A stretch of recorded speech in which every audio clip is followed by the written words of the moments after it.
Hello, this is Mark Wildman of Wildman Athletica, and today we're going to talk about the kettlebell SeeSaw press. The SeeSaw press is a classic of kettlebell training.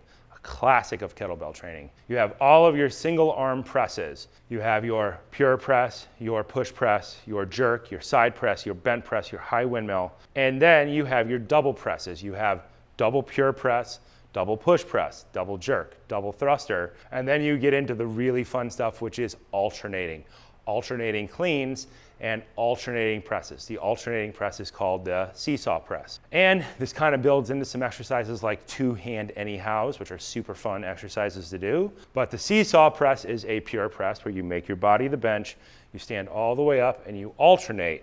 You have twice the load on your skeleton and on your core. You press with one hand, bring it down, press with the other hand, bring it down. There are other versions of this exercise. There are an infinite number of versions of this exercise, probably not infinite, but there's a lot. So let's talk about this version of the press real quick. If you're gonna do double kettlebells, the most important thing is that you know how to pick it up and set it down without getting hurt. Go watch double clean videos. In order to do this exercise, we wanna make sure that we are strong enough to do this, so we should probably have worked on double swings, double cleans, double squats before this, just to build a very good foundation of support. When we pick up our kettlebells, we can have our feet all the way in or just 3 finger widths outside of that.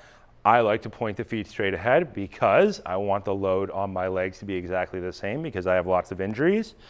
Kettlebells are gonna start out in front. We're gonna get the weight up. Once we are in our rack position, we're gonna alternate. One side is gonna stay locked down while the other side moves. We are in our good starting position. Lock out your legs as hard as you can. Squeeze your booty. Breathe behind the shield. Keep the abs on. Press with one hand, verticalize. Lock out the elbow, squeeze the tricep. Bring the weight down. Press with the other side.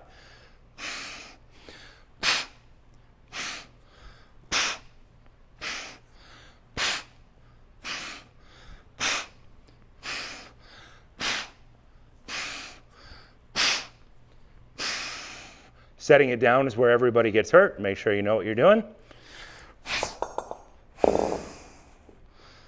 So this version that we're demonstrating right now has one hand being stable while the other hand moves.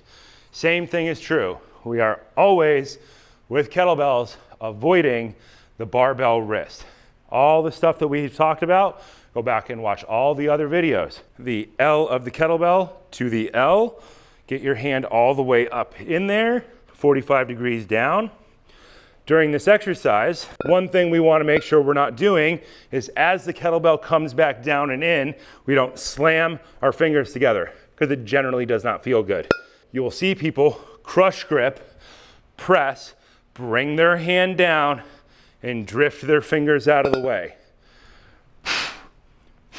Or you will see people take their wrist and take their fingers out of the way, not crush gripping the weight anymore. Crush gripping is squeezing the weight as hard as possible to create radiating tension in the body. With lighter weights for higher sets, people will get their hands out of the way. That's why there's all those scratches on the top of kettlebells. They keep their hands out of the way, and you will hear that when kettlebell guys are training. The handles clinking together.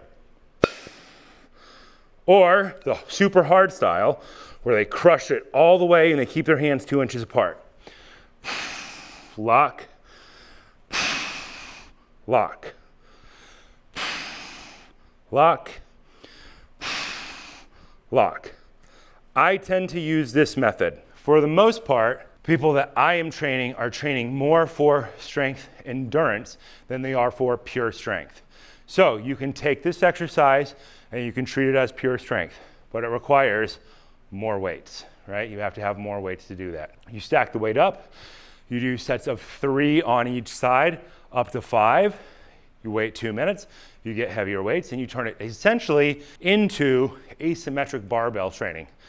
Awesome. There you see some guys and they're doing that with 48K. Trust me, that guy is strong. Creepy strong. Creepy strong. When I travel with clients, we tend not to have access to those big heavy weights because hotels and most gyms Don't stock weights above 32K because almost nobody uses weights in kettlebells for double exercises above 24K unless they're a very well-trained athlete. So for the most part, we work on lighter weights with higher reps where you're pushing into that 5 to 20 reps on each side for a total of 40 reps. Takes a bunch of time. You can spend 2 minutes easily just doing presses like that. One of my favorite ways to do that is to use light weights, 2 light weights, set a timer for 90 seconds, rail through, and then keep track of how many reps you get in 90 seconds and try and push that number just a little bit each time if at all possible. As all kettlebell exercises are, this is an Abby exercise. Your body is becoming the bench. Every time you move a weight, something in here is going to change shape. Now, when you're doing single arm, all the weight is on one side. Now that you have 2 bells, it's going to change the way your core fires. The reason kettlebell guys are kind of weird strong in weird ways is because we spend all this time moving weights in weird directions, which allows our body to have weird muscular contraction in the core. Always good for actors, models, and people who need to be pretty because the muscles in the center of their body are always toned. No matter what you do with kettlebells, you will end up with a toned core and a solid booty. That's why they are great. This has been Mark Wildman of Wildman Athletica.